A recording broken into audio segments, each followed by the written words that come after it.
আগামী 19শে জানুয়ারি বারাসাত কাছারি ময়দানে জনসভা করবেন তৃণমূল সাংসদ অভিষেক বন্দ্যোপাধ্যায়।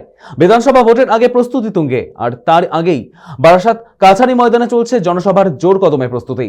সভার আগের দিন প্রস্তুতি কেমন তা খতিয়ে দেখলেন ব্যারাকপুরের সাংসদ পার্থ ভৌমিক, রাজ্যের খাদ্যমন্ত্রী রথীন ঘোষ সহ জেলার সভাধিপতি নারায়ণ গোস্বামী।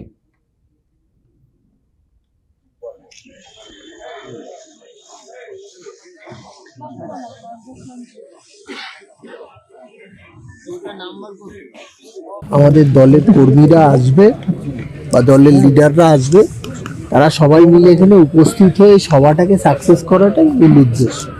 আমি একটা প্রাক প্রস্তুতি হিসেবে আমরা এখানে কথা বললাম অ্যাডমিনিস্ট্রেশনের সাথে, যে কোথায় কিভাবে তারা জায়গাটাকে ঠিক রাখবে।